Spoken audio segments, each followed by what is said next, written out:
The coffee pot's on, the welcome mat's out. We know what RVing's all about. Hi, this is Ryan Van Leuven coming to you from Sutton RV Service. Today we're going to do a walkthrough on a little tab trailer.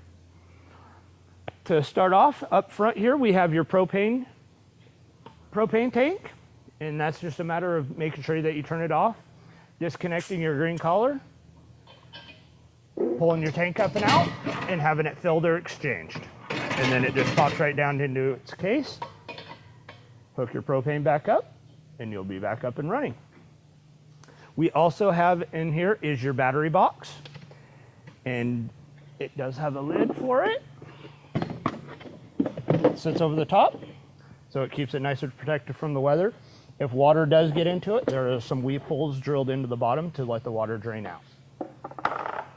Also in the battery box, we have a 30 amp fuse that protects the trailer, so if you accidentally hook the battery up backwards, it'll pop that fuse before it sends the power into the trailer and start chewing up appliances. Also in the front compartment, little storage area here, we have your battery disconnect. So right now we're in the on position. If I flipped it down, it'll be in the off position. And that will disconnect the battery, so when you store it for the winter time or anything like that, it's not drawing your battery down. And then to get it going again, just flip that back up into the on position and you'll be back up and running. You do have a little hose or tube inside here that is located for storing the sewer hose. So you can put your little sewer hose inside there. And then you do have a nice cover, comes over and secures it down into place. On the side of the battery box propane compartment, you do have a Zamp solar hookup. That is there for portable solar panels. So you can basically just plug a plug in there, pull your portable solar panels out into the sun, and you'll be charging your batteries up again. Then we have your gray water hookup. So just put your sewer hose on there, pull the gray valve, and out goes the gray water going from the shower and the kitchen sink. Next up, we have your black side. And it's a matter of just hooking your hose up to the black side and letting it go. Pull your handle and letting it flow out. I like to go black side first and then gray side second. That way I know I can use the soapy water from the kitchen and the shower to wash the hose out to keep it a little bit fresh. Then you do have your stabilizers located at each corner of the trailer, and those are basically there to stabilize the trailer so when you're inside it's not shifting from side to side or anything like that. And that's just a matter of bringing them down to the ground, giving them another 3/4 to a full turn onto them, and then you're up in business, and it keeps it nice and stabilized. Then we have your city water connection. That's just a matter of hooking your water hose up there over to the hose bib at the RV park or at the house and then turning it on. We ask that you use a water regulator to break it down to 40 to 50 PSI so it's not blowing apart water pipes inside or anything like that, because some RV parks do have higher water pressure at different ends of the RV park. Then we have your portable water fill. And that's just a matter of putting your hose down in there, filling it up, and then once the water starts coming back at you, you know you're nice and full. And there is also a monitor inside the trailer to monitor where your water levels are at.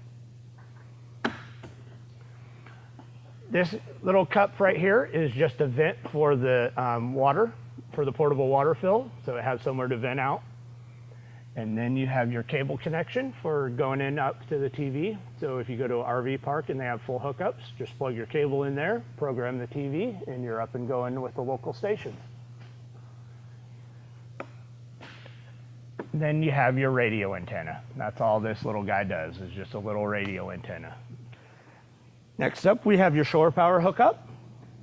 Your cord does have a collar onto it to tighten up.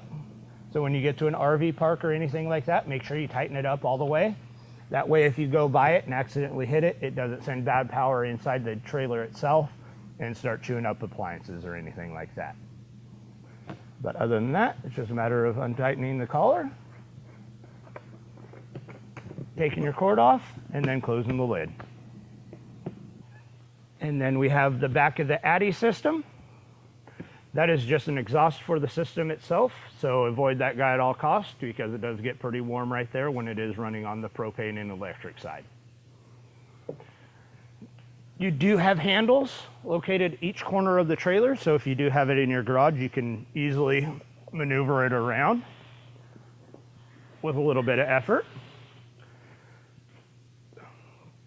There's one nice thing about these little guys, you can move them around by hand. You don't have to have your truck hooked up to them. On the door side of the trailer, you do have a 110 outlet located out here, and that is GFI protected. So if it does get wet, it'll trip the GFI outlet inside. If you do get the tag accessories, they just slide right into these tracks here. Just slides in and you basically get an awning or an extendable tent trailer itself. This vent right here is just for the refrigerator. And then also on the front is two other vents for the refrigerator. That'll be these two guys. You do have a nice porch light that is controlled from inside. And then on your door, you do have an opening slot. So you can close the window off or you can open it up. The entry door also has a little hook right here and a catch right there to keep the door open. So if you have it open and it's windy out, it will keep the door closed or keep the door open so you don't have to worry about it blowing around in the wind. You do have a screen door that slides out from the side. So if you do have the door propped open, you can keep the bugs out. So next up, we have your refrigerator. Right now we are running on propane. If I wanted to go to battery, I just take this knob and then, well, next one's gonna be electric and then the last one will be battery. The only time that you would really wanna run the battery side of it is when you're running down the road and you're charging your battery through your vehicle. Other than that, I like to go either electric or propane. That way it keeps your battery nice and maintained. To fire it up on propane, you will go to the propane, the little teardrop. You will turn your controller, your temperature control, all the way up to the start position and press in on the red button. Then once the green light ignites up, hold it for another 15, 20 count. Then you can release it and the light will stay lit and that will be lit on propane. Also on the refrigerator, there's a little toggle switch over here on the side with a green light. That just turns on the fan of the refrigerator itself to help keep everything circulating in there so it keeps it nice and cool. And then on the top side here, you do have a locking pin to lock it in place so when you're going down the road, it doesn't accidentally pop open on you. And then just pull the pin out. And there's your fridge.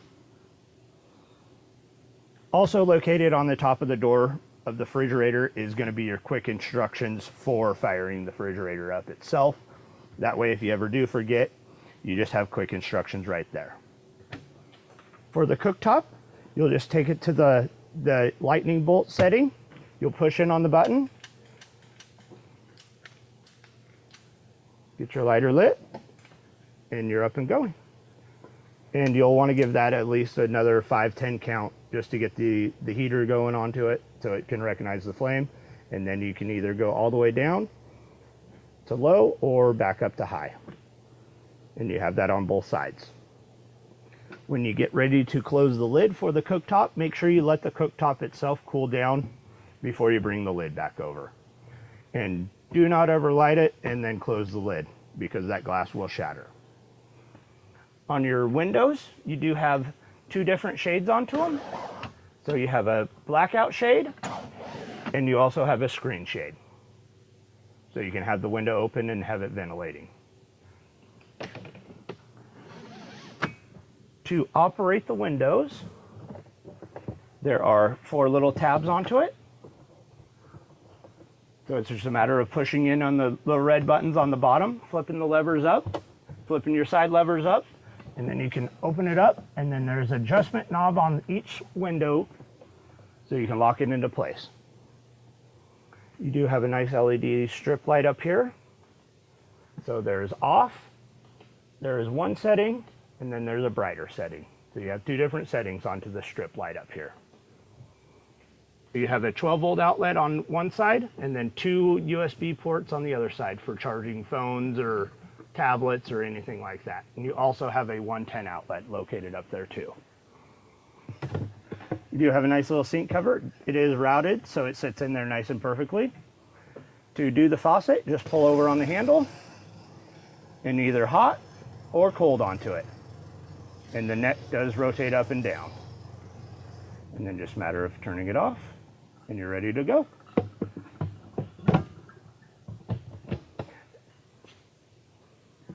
Next up, we have the radio.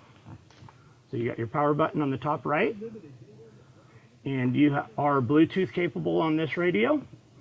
You got your AM FM selector, the auxiliary selector, and then DVD USB. And the USB is located right over here on the right hand bottom corner.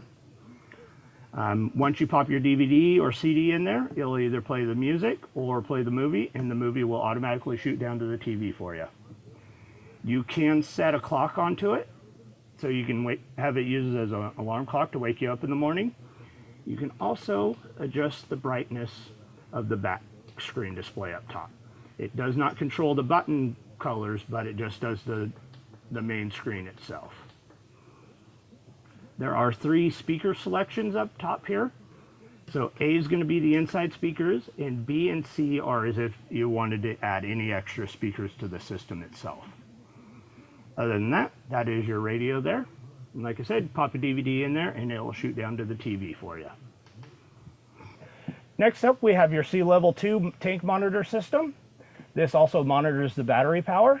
Right now we're at 13.6 because we're plugged in and charging. And if you unplug it, it'll drop down to 12.7 or something like that. And then as you use the battery, it'll start trickling down that way. Next up, we have your fresh water, and it's sitting at about 56% full. And as you use that, it'll start coming down in the percentages. Then your gray water, right now we have it sitting at full because it is full, but as we empty it, it'll come down the scale, and as you use it, it'll go up the scale. And then the last one is going to be black water, and it's sitting full because we do have it full, and as you use it, it will come up the scale. And then the last switch here is going to be your water pump. The green light just indicates that the water pump is on. If I flip it down, it turns it off, and that shuts off the water pump. So if you're hooked up to city water, you do not have to use your water pump. And then down below the sink, we just have some storage and a little bit of more storage. Underneath the refrigerator, there is a little storage area that is heated up. So you can store anything in there that you don't want to have froze up onto you. We do have your fire extinguisher. Just a matter of releasing the bracket. Pull the pin, point, shoot. If it gets too big, outside you go, because at the end of the day, the trailers are replaceable, people are not. You do have a little bit of more storage underneath the side of the dinette. And then we do have your shower bathroom area. There is a little tab right here to lock the door. So when you're going down the door or going down the road, the door does not open up onto you. So it's just a matter of flipping that lever open and then into the bathroom. You have your shower faucet located on the front wall here. It's a matter of turning it on. And you're up and showering. It also has a water saver feature onto it, so you can lather up without having to adjust your temperatures. Turn it back on and you're up and showering. In the bathroom, you do have this little access right here. And just a matter of pushing the button, it flips up. And that is where your water pump is located. And other than that, it's just mainly for us to get in there and service the water pump. Comes down, locks into place, and it's nice and sealed up so you don't have to worry about water getting in there or anything. Then we have your toilet. So half pull just does water to the toilet, and a full pull dumps it. All right, next up we have your fantastic fan. When you're sleeping, you want to crack it open a little bit so you can have some ventilation in here. But other than that, you got a knob on the left-hand side here that cranks it up and down. And when it's in the down position, there is a lock onto it, so you can lock the lid down. But unlock the lid, crank it open, and you do have 3 different speeds onto it. So there's a low, a medium, and a high onto it. You can also pull air in or exhaust out. just by flipping this front lever here, and that'll pull either air in or out. If you do ever go to fire the system up and it does not work, there is a little 4-amp fuse located into the vent itself. So check that guy first. And then if that's not the culprit, there is a little plunger on the right-hand corner here up on the roof. If the fuse is good, that guy's probably stuck into place. So hit it with a little bit of WD-40, work that in, and then the fan should kick on for you. Other than that, just when you get ready to leave, close your lid down and lock it down. Next up, we have your air conditioner. So you got your speed selectors and your fan selector down on the bottom.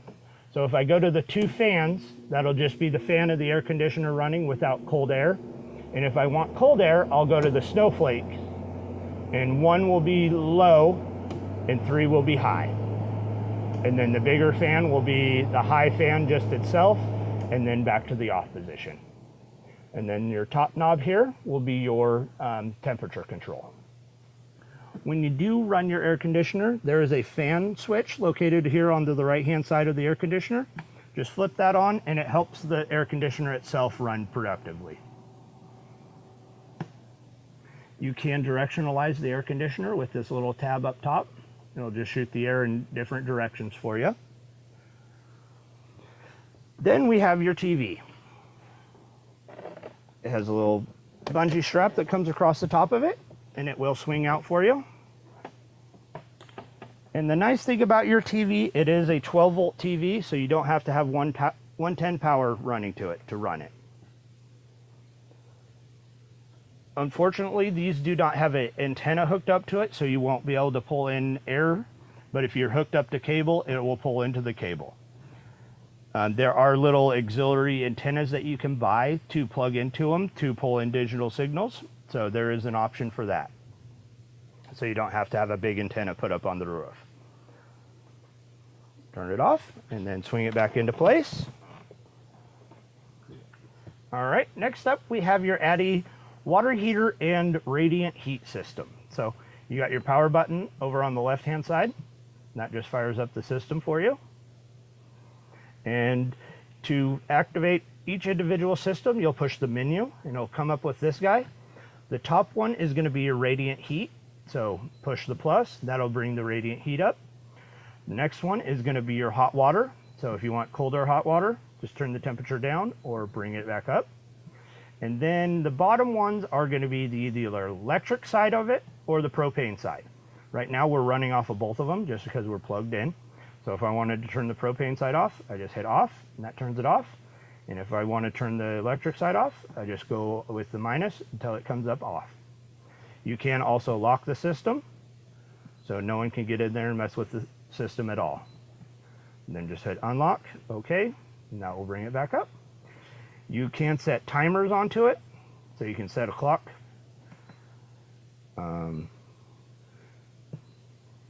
Nighttime temperatures, you can set temperatures for that, so you can have different temperatures. You can have a timer set onto it. This is the pump for continuous flow through the ADI system itself. And then pump levels, that just regulates how much pressure is coming out. And then we got another temperature selections there. So that there is your ADI water heater and radiant heat system. So your radiant heat will come out of these bottom grooves underneath your dinette, and there's one on each side of the dinette itself. So that's where your radiant heat will come out. So down here we have your carbon monoxide propane alarm. And if you get either one of those leaks, you'll get that wonderful alarm.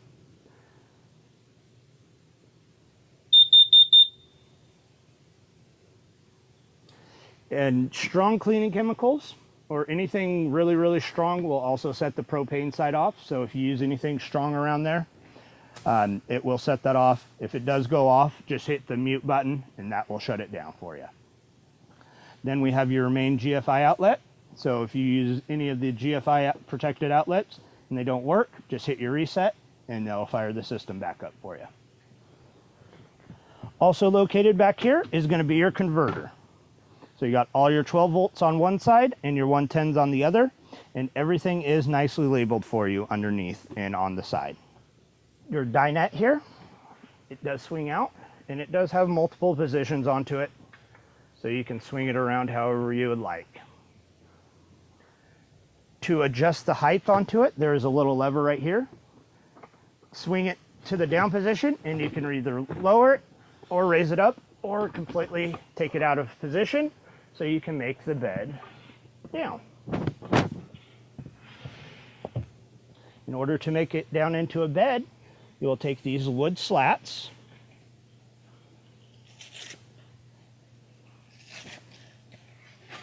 you'll open them all up, and they will fit down here like so. And that way you can pull these side cushions in, and you're down into a bed. Also with the bed, you pull your side cushions down, and you have a reclining back. So just pull it all the way forward. That'll be down into the flat mode. And then you have a couple reclining positions. So you have that reclining position, and then back up into the full. Also on the back side of the bed, you do have another charging station with a 12-volt outlet and 2 USB ports, so you can charge back there. You do have a 110 outlet located over on the left-hand side of the bed.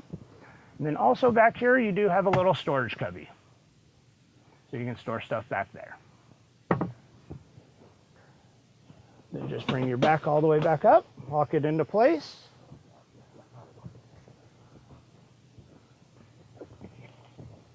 Velcro your cushions in.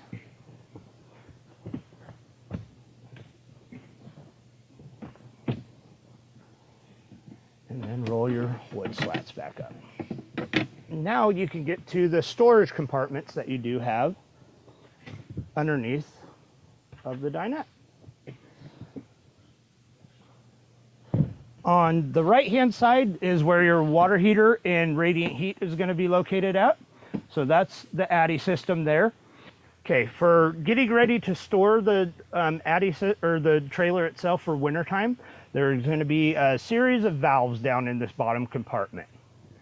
So to drain the water out of the system itself, there is a valve right here on this red line. You'll open that guy up, that'll drain the water out of the bottom. And then there's another blue valve over here underneath to open up to drain the cold water side out. There is also this little lever right here that will drain the water out of the Addy system itself. And you do have another temperature control on the back side here. So right now you can adjust it more by turning it counterclockwise and less by going clockwise. So you have 3 different temperature controls for the Addy system itself. Other than that, that is all that is located in that compartment there. And then over on this side, you do have some storage.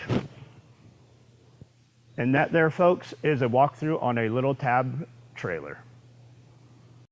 The coffee pot's on, the welcome mat's out. We know what our being's all about. We can make your dreams come true in your very own RV. Come by, we're easy to find. 6th and 7th at 99 at George and Sutton. You're gonna like it here.